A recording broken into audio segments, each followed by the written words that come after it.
quirúrgica de tumores intraqueos benignos mediante accesos tubulares no expandibles. No tengo conflicto de interés para esta plática. Quiero empezar por un caso clínico. Este es un paciente masculino de 68 años que lleva la consulta con un cuadro de 6 meses de evolución de cuadriparesia progresiva y dificultad severa para la marcha. Y esta es la resonancia lumbar inicial que le tomó su médico, otro profesional, y vemos acá una retrolistesis que ocasiona un canal lumbar estrecho lateral y fue sometido a esta cirugía, una instrumentación posterior, y así llega con nosotros. Solicitamos una resonancia cervical y vemos esta lesión hiperintensa que refuerza con el contraste en T1, un nivel cervical bajo, prácticamente se extiende a la unión cérvico-torácica. Vemos los cortes axiales con un reforzamiento franco en T1, y esta es la resonancia global. Y si la vemos, aquí está la cirugía y aquí está el problema inicial. Y así llegó el paciente. El paciente obviamente con deterioro, con una fuerza 3 de 5 generalizada en miembros inferiores, hipoestesia en parches, signos mielopáticos positivos, hiperreflexia, Babinski y una escala de Frankel C. Este es un artículo que publicamos también el año pasado, donde publicamos nuestra experiencia con este tipo de resecciones tubulares en tumores intraespinales benignos.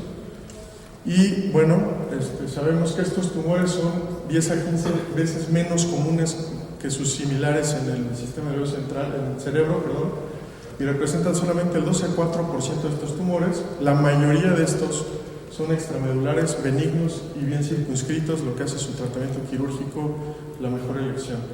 Las estirpes más comunes, los meningiomas y tumores de la vaina, que son el 80% de los tumores extramedulares, los ependimomas, que son el tipo de tumor intramedular más común en adultos, y el resto lesiones más raras.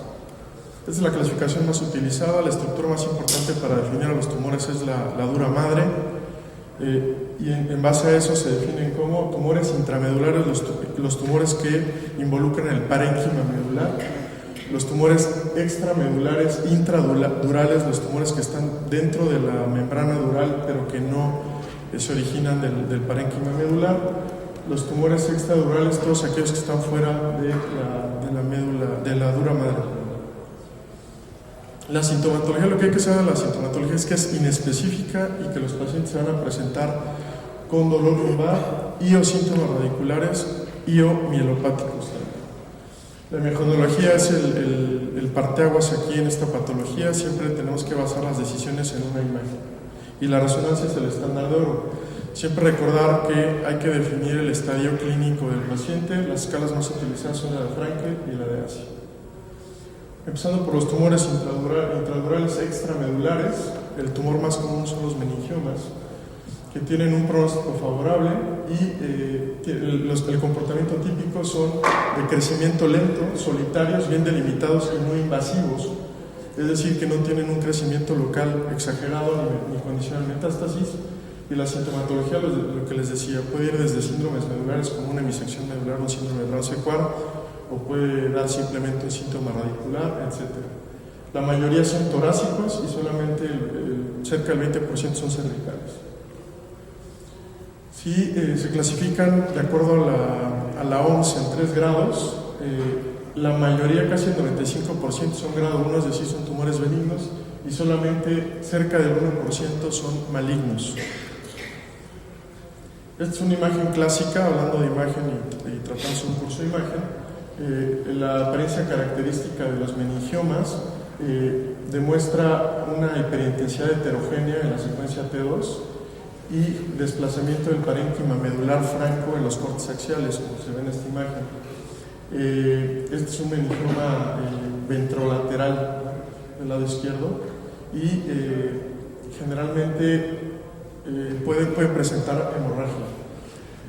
La resección quirúrgica alcanzada, si trasladamos la experiencia de los neurocirujanos aquí con la clasificación de Simpson, se obtiene una resección completa en prácticamente el 95% de los casos.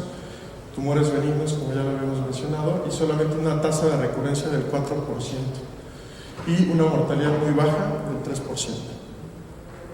En cuanto al pronóstico, este es un nuevo sistema que salió el año pasado, a finales, que lo llamaron SPES y que determina o conglomera los factores de peor pronóstico cuando tratamos un meningioma, que son localizaciones anteriores o anterolaterales con inserción dural, un estado preoperatorio peor, es decir, pacientes no ambulatorios, lesiones recurrentes, es decir, si es una recidiva, y si tienen disfunción de esfínteres. Todos esos son factores de mal pronóstico cuando tratamos un paciente.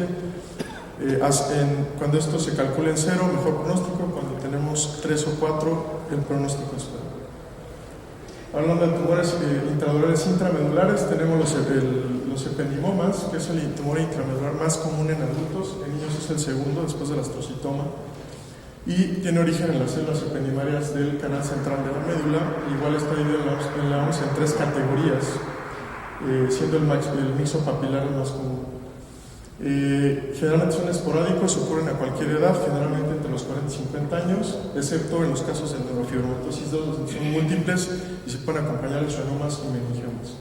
Típicamente son cervicales o torácicos, son centrales y causan sintomatología por compresión y desplazamiento del parénquima medular. Y usualmente son tumores largos, usualmente pueden abarcar 4 cuerpos vertebrales. Vemos aquí una imagen clásica igual. En una secuencia T2 vemos cómo tiene un aspecto difuso, heterogéneo, alargado, que abarca varios niveles, ¿no? Y tiene en los extremos, es característico una hiperintensidad, y también tiene en las secuencias T1 una capa hipointensa que los rodea, que es característica, que tiene que ver con un componente hemorrágico de estos tumores. En cuanto a los astrocitomas, lo que les decía es el más común en niños, el segundo en adultos. Se origina de los astrocitos de la glía, y los más comunes son el pilocítico, el fibrilar, el anaplásico y el glioblastoma multiforme, que van en ese sentido de malignidad de benigno a maligno. La mayoría son esporádicos, pero pueden estar relacionados a neurofibromatosis tipo 2, y en adultos son predominantemente torácicos. Vemos aquí una imagen igual clásica de un astrocitoma con una hiperintensidad que realza más y tiene zonas hipointensas al utilizar medio de contraste, como se ve en la imagen de la derecha. Finalmente, los hemangioblastomas, que son tumores benignos vasculares, y típicamente se presentan igual en adultos entre 40 y 50 años, están muy asociados a la enfermedad de von Hippel-Lindau, y 20 a 40% de esos pacientes van a desarrollar tumores de este tipo.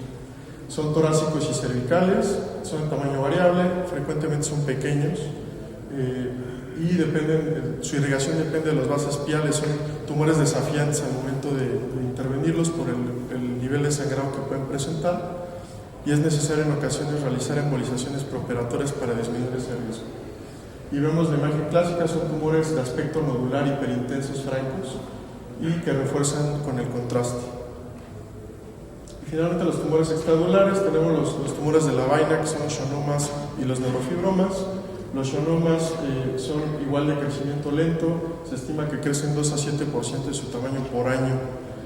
Entonces es frecuente encontrar a pacientes con schwannomas grandes que acuden a la consulta con síntomas radiculares. Pueden tener localización intradural o extramedular, y usualmente son excéntricos a las fibras nerviosas. Y se presentan igual en una edad media, de los adultos en edad media, cualquier nivel espinal, pero son más comunes lumbares y suelen extenderse al foramen, dando esa imagen clásica que le llaman los gringos dumbbell shape, o en imagen de reloj de arena, ¿no? Que a veces se escribe en español, como se ve ahí. Y los neurofibromas, que la diferencia de los neurofibromas versus los schwannomas es que son tumores que no tienen cápsula.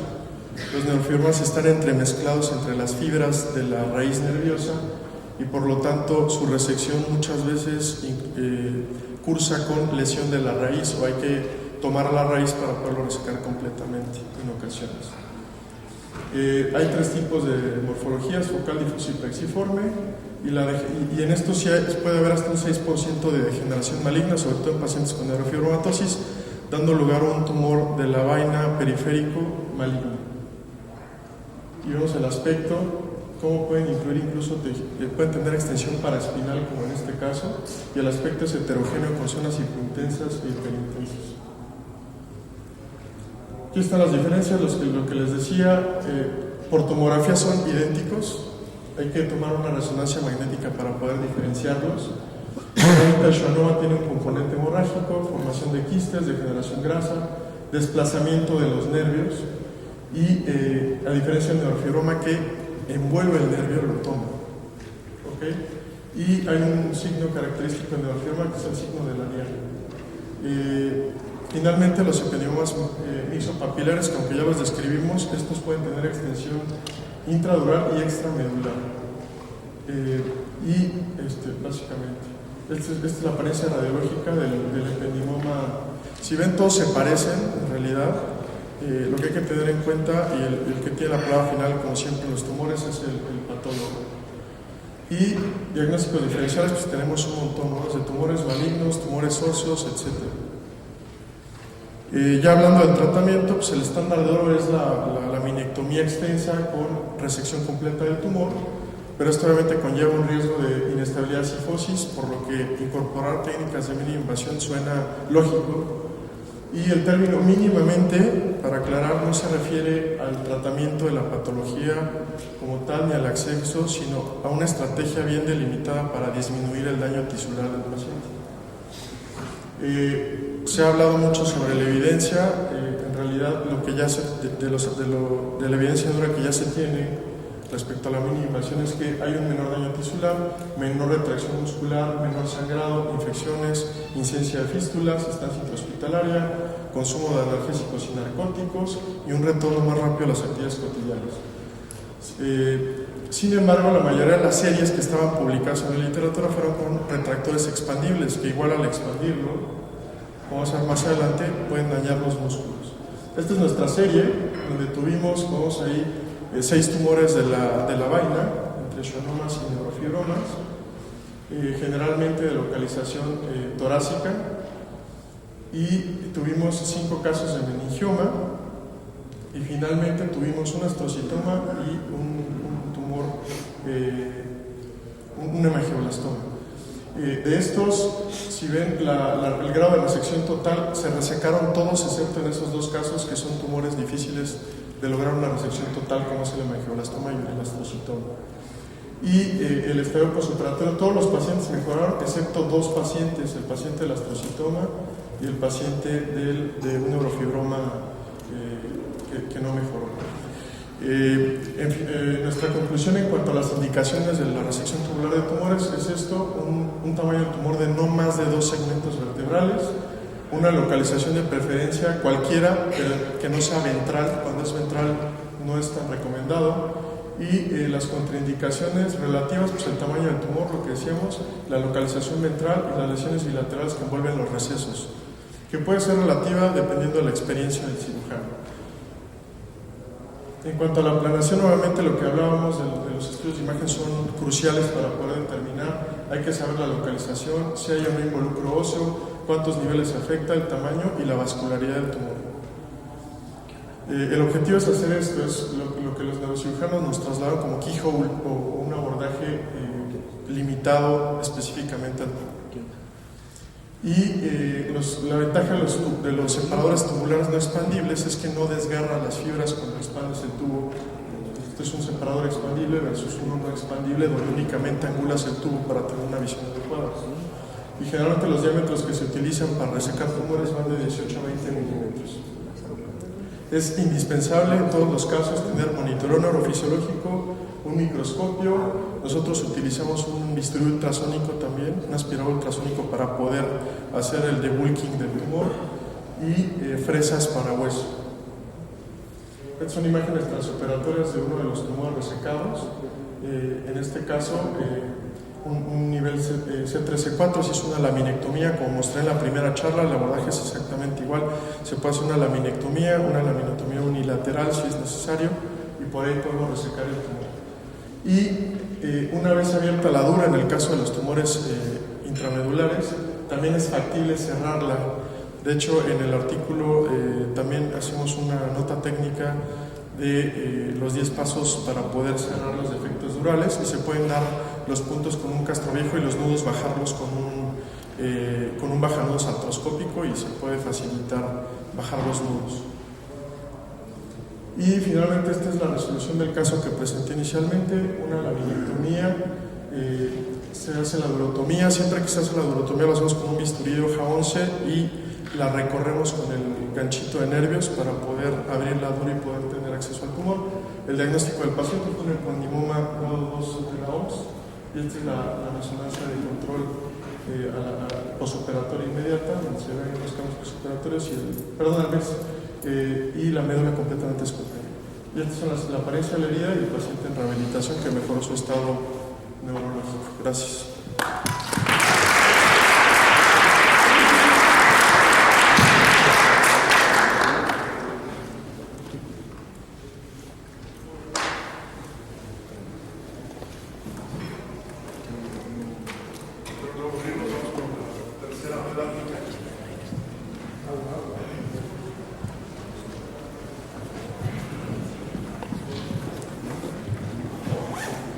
Sí. El tema es aneuroplastia lumbar posdisectomía. No tengo conflicto de interés. Sabemos, está reportado que la hernia sintomática va a afectar entre 1 y 3% de todos los individuos en edad adulta, y en ese estudio clásico de Dello menciona que hasta el 2% de los individuos va a tener una hernia sintomática durante su vida. 18% de esos pacientes sometidos a disectomía van a tener que revisarse o someterse a una cirugía de reconstrucción espinal después de eso por una reherniación. Y la tasa de reherniación en la literatura va del 0.5 hasta el 25% dependiendo de la serie. Obviamente la hernia de disco recurrente genera costos hospitalarios y quirúrgicos elevados adicionales, gastos de reoperación y de rehabilitación repetidos, retraso del regreso laboral, desenlaces clínicos más pobres comparado con la cirugía inicial. Sin hablar de, vean ustedes en un estudio, generaba gastos entre $39,000 y $49,000 adicionales la reoperación de esos pacientes. Obviamente la afección del paciente y también del médico, incrementando las demandas y demás, y el estrés laboral que tenemos a diario. Únicamente para afinar la terminología, esto es de la nomenclatura de hernias de disco de la NAS, de la Asociación de Radiología Norteamericana, y otras sociedades, donde revisan y ya podemos hablar de un idioma común para definir las hernias. Esta es una protrusión donde el diámetro del defecto es mayor que el diámetro de la hernia. La extrusión es cuando el diámetro del fragmento es mayor que la base, y el secuestro es cuando no tiene contacto el fragmento con el resto del disco. La definición de hernia de disco recurrente entonces es cualquier hernia recurrente sintomática, es cualquier herniación confirmada mediante reoperación o identificación en estudios de imagen, nos auxiliamos principalmente en la resonancia, asociado a un cuadro nuevo de dolor lumbar con o sin déficit neurológico. En este estudio clásico del Medicine se han estudiado factores, y los que tuvieron los factores de riesgo asociados a la herniación fueron tabaquismo, el tipo de hernia, protrusiones, que es lógico porque las protrusiones son hernias contenidas donde hay que abrir el anillo, hacer una anulotomía para poder sacar el fragmento, y diabetes mellitus, que son los factores de riesgo.